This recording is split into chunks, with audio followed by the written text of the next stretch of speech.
Why don't Seventh-day Adventists suffer from chronic illnesses and premature deaths like many Americans living in the United States?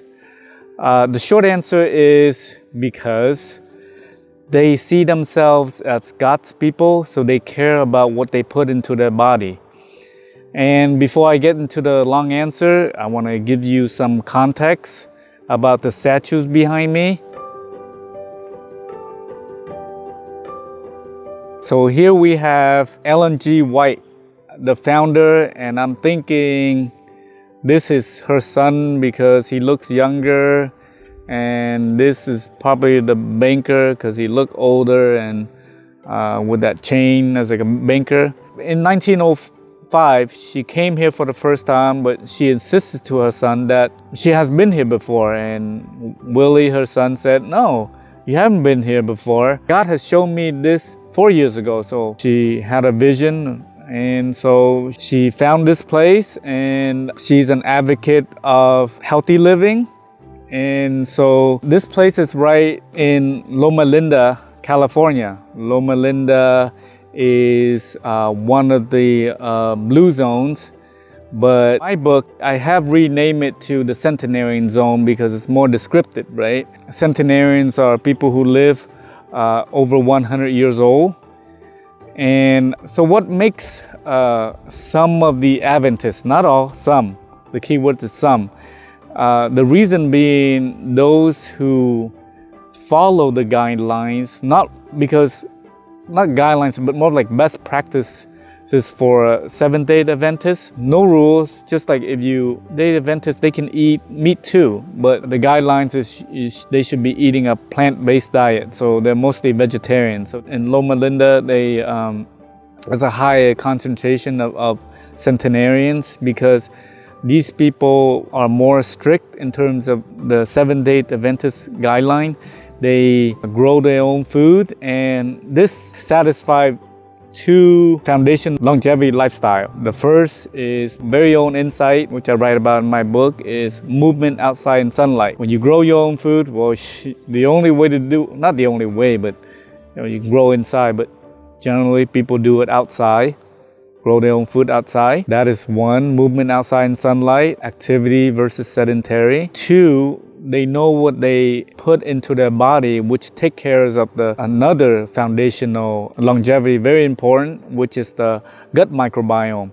When you don't accidentally eat food that we have not evolved to digest, like preservative and high fructose corn syrup, all of these other bad foods, including a lot of processed food, processed meat, fast food, things like that, then you know what you put in your body, and that is very important to longevity. So those two are taken care of. And another one, which to me, this is noble, and I write about this in my book. The Seventh-day Adventists, what I admire about them is that they practice the life of service. So they do missions, they care about helping other people. And that is very important. I write about this in my book, what I say that, when you grow older, you will reflect back in life. The only chance that you have in life to do something meaningful with it.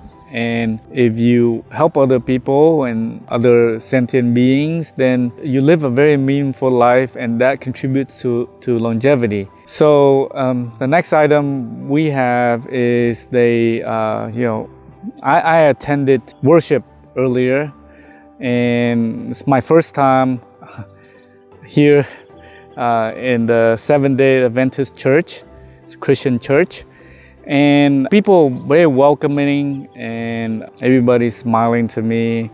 And after I went to church service, I was invited to eat a free lunch afterwards. So yeah, people, there's a sense of community here. They interact with other people, and socialization is one of the components of foundational longevity, right? And another important item is praying at night. So, which leads to de-stressing, which is a foundational longevity practice, right? When Seventh Day Adventists pray at night. They pray before they go to sleep, which means that there's a lot of worries and problems are kind of leaving up to God, to Jesus, help them solve it, so they're not stressed out about it too much. So the praying is really helpful. And I mean, there's scientific study done on positive aspect of praying. What else can I say about the Seventh Day Adventists? Well, I came back from the Philippines. I was interviewing a centenarian there, 104-year-old lady, which I made a YouTube video on that. And I saw her church in the Philippines. So the Seventh Day Adventists are everywhere in the world. And I think they have at least 19 million people worldwide. So that's what I can say about them. And I am ashamed to say that, traveling around the world as an author and to do research and study in longevity, I realized that I live here in Southern California most of my life. As a matter of fact, it's just an hour drive away from here, but not until, a few years ago that I've learned about the Seventh Day Adventists. I'm living here most of my life. So with this longevity stuff, there's a lot to learn, and for you and for me. And as I travel to other zones in the world to interview centenarians, I will, hopefully I see somebody here who I can interview, but I don't know anybody who's healthy or who live over 100 years old yet. But hopefully I can find somebody in interview. But if not, I should be able to find other people, centenarians in the world to interview and so that we all can learn from them. Thank you for watching. Bye.